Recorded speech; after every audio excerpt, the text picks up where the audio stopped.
Hola, buenas tardes. Estamos hoy con William Vallejo en una cápsula sobre movilidad que estamos empezando a organizar desde la organización Integrados, y la idea de estas cápsulas es poner en discusión otras temáticas sobre lo que sigue faltando en movilidad y las discusiones que tenemos pendientes en Cali respecto a la forma como estamos desarrollando la ciudad.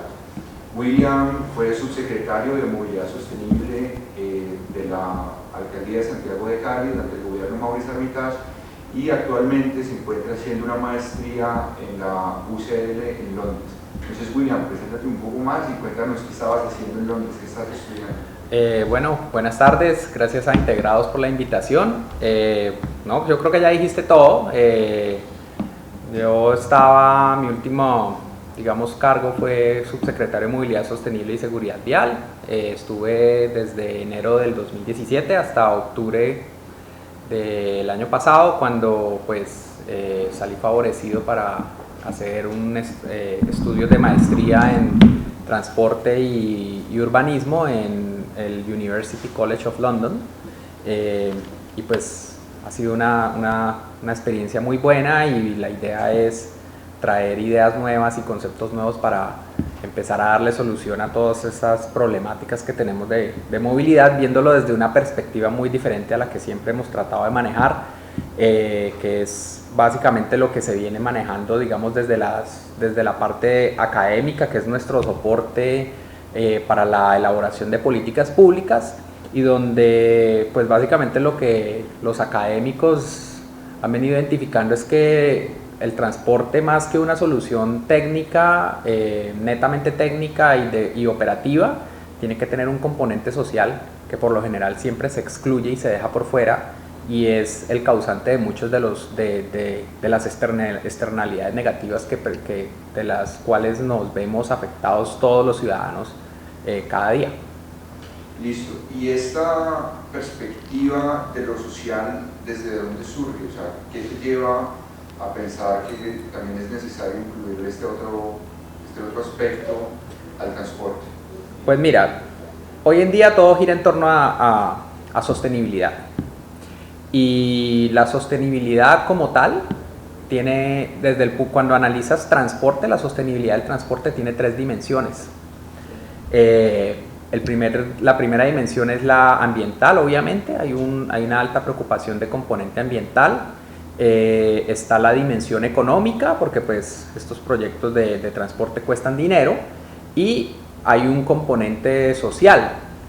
Por lo general, los proyectos de transporte que hacemos, tanto en Colombia como en cualquier otro lugar del mundo, pues se evalúan a través de metodologías de economía, donde lo que prima es el costo-beneficio. Entonces, realmente dejamos la parte social por fuera, y se ha venido enfocando mucho en el tema principalmente económico, y pues últimamente pues con todo lo que está aconteciendo respecto a cambio climático, pues se ha hecho un énfasis en el tema ambiental, pero la parte social siempre se ha dejado muy desligada de los proyectos de transporte.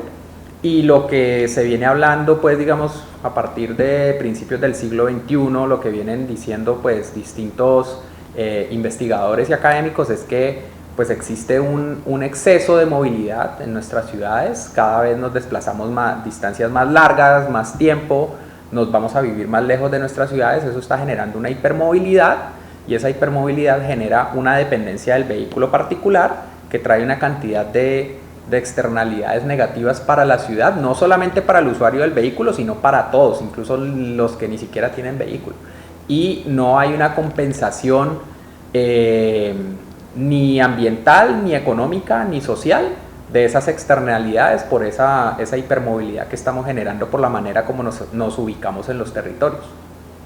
Okay. Y sobre esta compensación, ¿has alcanzado a observar algo? La compensación pues desde el enfoque social, ¿cómo debería abordarse en una ciudad como Cali?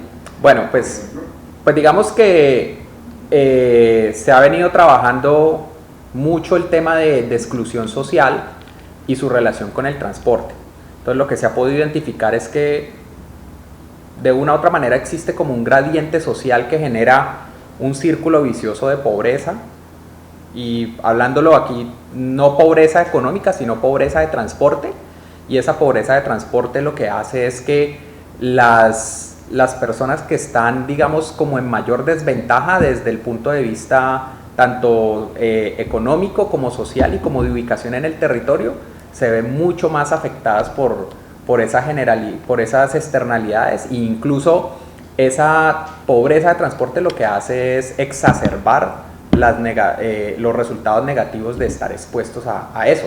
Y el mayor, digamos, como el más representativo de todos, pues es la siniestralidad con la cual convivimos todas las personas que habitamos en urbes donde la motorización está a un nivel muy alto, que es lo que pasa en casi todas las ciudades que podríamos considerar ciudades grandes y carrodependientes.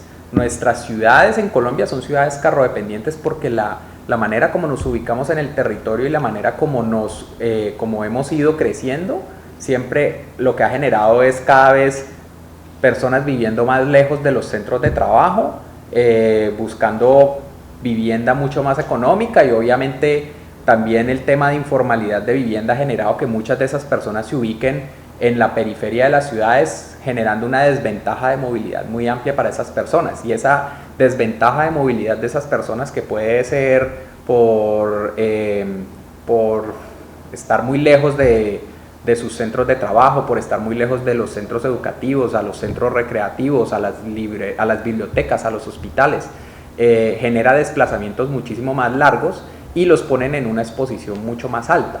Entonces realmente uno lo que puede decir es que existe un gradiente social donde las personas más desfavorecidas son las que se ven más afectadas por esas externalidades que genera la hipermovilidad con la cual estamos manejando nuestras ciudades. Ok, o sea que ahí prácticamente lo que tendríamos que hacer es una política integral contra la exclusión, o sea, que debe tener qué variables. O sea, precisamente el nombre de integrados creo que cae perfecto para esa respuesta, ¿no? Tenemos que integrar la parte social en las políticas. O sea, por lo general lo que ocurre es que desligamos siempre la parte social y dejamos que de eso se encargue la persona que trabaja bienestar o que trabaja la parte educativa, la parte de cultura ciudadana y ese tipo de cosas. Y nos enfocamos siempre en las soluciones de movilidad necesitamos vías más anchas, y necesitamos andar más rápido, y necesitamos puentes, y necesitamos infraestructura, y necesitamos quitar semáforos, y necesitamos puentes peatonales. Porque esa fue, digamos, la premisa del siglo XX, pero, o sea, nos guste o no, no hay ninguna ciudad en el mundo donde utilizando esa premisa de más vías, más infraestructura pesada, más cicatrices urbanas a través de una infraestructura extremadamente segregadora en el territorio, haya solucionado el problema de movilidad. Si eso fuera así, Los Ángeles no tendría trancones. Si eso fuera así, Houston sería la panacea de movilidad, y son ciudades donde los trancones, donde los costos económicos económicos, ambientales y sociales de la congestión con la que viven sus habitantes es enorme cuando se lleva a cálculos de Producto Interno Bruto y de ingreso per cápita. Entonces, realmente hay que empezar a ver la movilidad de otro tema. La movilidad no es solamente mover carros a la velocidad más alta desde el punto A al punto B, que eso es básicamente lo que hace un modelo económico de maxificación de costo-beneficio. Entonces, hay que empezar a meterle el componente social y a reducir esas brechas de desventaja y de inequidades para poder sacar a esas personas que están envueltas en ese círculo de pobreza de transporte, para que no estén expuestos a esa alta incidencia a verse afectados por las externalidades negativas. Entonces, es decir, sacarlos de ese círculo de pobreza de transporte, donde por carecer de un servicio público eficiente, tienen que desplazarse tiempos de más de una hora y media para poder llegar a un lugar de trabajo, lo que genera que mucho de su tiempo que podrían utilizarlo en educarse y salir, tener un mejor nivel de vida a través de una mejor educación, no lo pueden lograr porque están metidos en un sistema de transporte que no les favorece y que sus tiempos de desplazamiento son muy largos. Sí, ese sería solo un ejemplo de las muchas soluciones. Entonces la idea es integrar la parte social a través de una cantidad de marcos teóricos que existen en este momento y que han sido utilizados en países principalmente europeos, donde incluso, por ejemplo, muchos de los proyectos de infraestructura y los indicadores de movilidad de la Comunidad Europea hoy en día ni siquiera se miden como los medimos en Colombia o como los medimos en Estados Unidos a través de tiempos de viaje, de niveles de servicio, de volumen de vehículos. No, allá los miden es con qué tanto bienestar social trae este proyecto vial para la comunidad. Entonces ellos están basados en que el transporte debe garantizar un nivel óptimo de bienestar de vida y de calidad de vida a sus habitantes, que no necesariamente implica que se tengan que mover del punto A al punto B en 5 minutos. Okay. Sí, es que una de las preocupaciones que tenemos en Integrados es que vemos que hay personas en la ciudad que se están demorando más de 60 minutos en llegar a su lugar de trabajo en promedio, es decir, hay gente que se demora mucho más. Y en las discusiones que se están dando constantemente, como que toda la solución de la movilidad que se está dando es a una escala ya metropolitana y es un tren. Y se olvidan de esas pequeñas movilidades que se generan de última milla o que se generan internamente en los barrios. Entonces, digamos que ahí lo que notamos es que también se está haciendo y se está reexplicando pues con una buena intención de tener algo que yo creo que pocas personas se pueden oponer en Cali, es la construcción de un metro, es seguir perpetuando ese círculo de pobreza en transporte, porque en última no le estamos solucionando ese problema de la pequeña movilidad de las personas. Digamos que el gran reto que uno ve también cuando analiza los temas de seguridad vial es que estos puntos como fuertes rojos de seguridad vial donde ocurren bastantes siniestros y que conllevan a la muerte, se dan muy cerca a conexiones entre barrios con equipamientos. No sé si usted ha alcanzado a analizar algo sobre la relación que existe entre la movilidad de pequeña escala y la seguridad vial. Bueno, entonces son dos preguntas básicamente.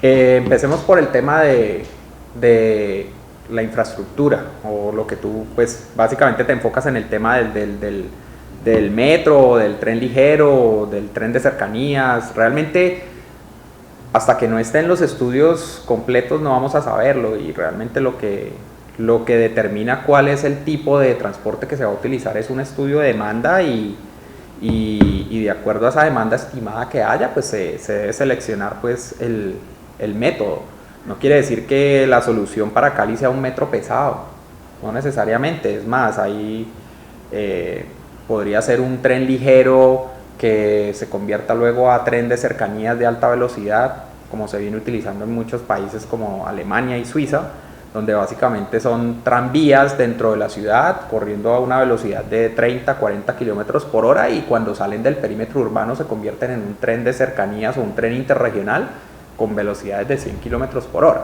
Entonces esa podría ser una solución, pero eso no lo vamos a saber sino hasta que tengamos el estudio de demanda, que yo tengo entendido que se viene adelantando, y ahí conoceremos realmente cuál es el modelo operativo y el sistema.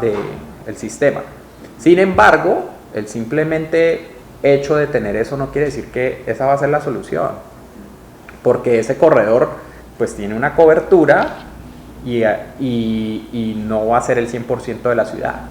Entonces hay que darle solución del tema de la integración. Volvemos a la palabra integrados. Hay que integrar ese corredor que se debe convertir en la médula, por decirlo así, en la médula del sistema de transporte, donde los demás modos de transporte que ya están, digamos, disponibles en la ciudad se vayan integrando a ese sistema. Entonces eso generaría empezar a reducir, digamos, como esa desventaja de transporte que tiene principalmente la gente que vive en los barrios más perimetrales de Cali, tanto al oeste como al oriente, y que así se construya el metro, el tren de cercanías o lo que vaya a ser que construyan, pues esa gente no va a tener acceso porque están a kilómetros de distancia. Entonces ellos necesitan un sistema alimentador, ellos necesitan primero entrar a un sistema alimentador que también debe tener una buena cobertura, una buena calidad de servicio para que los tiempos de intercambio entre un modo al otro sean bajos y les permita reducir esos 75, 78 minutos promedio que vienen manejando. Entonces ahí hay que integrar eso para poder darle solución. Es decir, la solución de los problemas de movilidad de Cali no está en un sistema X, Y o Z. ¿Sí? Y yo creo que el mejor ejemplo lo tenemos muy cerquita, y es Medellín.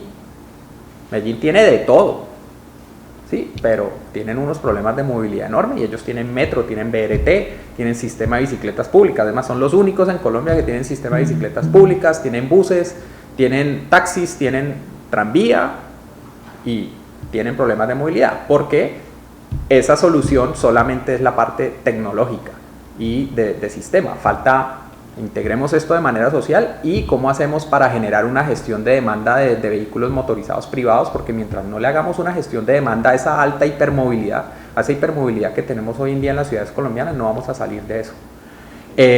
Ahora, en el tema de siniestralidad, sí estudié un poco el caso de Cali, y lo que encontramos con los datos es que pues obviamente existe un gradiente social donde las personas que se ven más afectadas por lo general son peatones y motociclistas que están muy cerca o que transitan a diario por corredores de alta velocidad como la Simón Bolívar o la autopista suroriental, principalmente en intersecciones a desnivel como la octava con 70, donde básicamente la infraestructura se convierte en un elemento segregador entre los dos lados de la infraestructura. Es una cicatriz urbana enorme, la cual es muy difícil de navegar, dadas las dimensiones que tiene, porque fue diseñada para una velocidad que no está acorde al contexto urbano en el que fue implementada esa infraestructura. Ese es un error que tienen todas las ciudades del mundo. Eso no es un problema de Cali y que en Cali quedó mal hecho. Ese es un problema de todas las ciudades del mundo,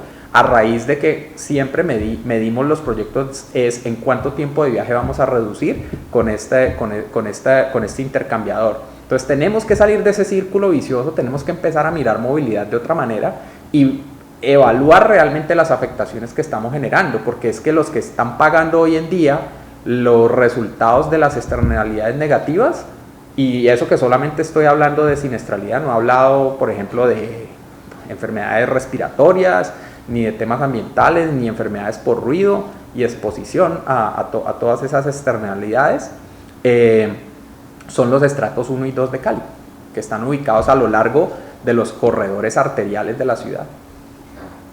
Y digamos, ¿alcanzaste a analizar algo, incluyendo la perspectiva de género en transporte? ¿Cómo se encuentra? Pues mira, de género no miré mucho, porque pues no tenía datos suficientes para poder haberlo analizado en detalle, y realmente digamos como el marco teórico que yo trabajé en mi trabajo no estaba tan a ese nivel de detalle como para evaluar género. Sin embargo, sí evalué algunos casos donde el género se convierte en un elemento de exclusión social para tener acceso a ciertos servicios de transporte de la ciudad. Entonces, por ejemplo, se puede ver con los indicadores de la encuesta de movilidad cómo las mujeres que son amas de casa o que están dedicadas a las labores de hogar, ellas tienen unos patrones de desplazamiento muy distintos y ellas se mueven a unas horas completamente distintas, donde las frecuencias de transporte público, generalmente porque son personas de bajos recursos y no tienen acceso a un vehículo particular para desplazarse, les toma muchísimo tiempo para poder hacer las labores diarias de estar en el hogar, y además cumplir con las labores que puede ser, por ejemplo, ir a educarse. Entonces en muchas ocasiones ellas se ven completamente excluidas de la educación, porque o me quedo en la casa y hago lo que tengo que hacer, o me gasto 2 horas para llegar a la universidad en el sur de Cali, y entonces no tienen opción. Entonces tienen que escoger entre una y la otra, y eso es una inequidad y es una desventaja al mismo tiempo. Entonces ese tipo de cosas afectan muchísimo. Listo, William. Muchas gracias por participar de este primer video. Seguiremos haciendo muchos más sobre el tema de movilidad y el desarrollo de la ciudad. No tenemos nombre de programa, pero aquí seguimos. Bueno, muchas gracias por la invitación y aquí seguiremos hablando.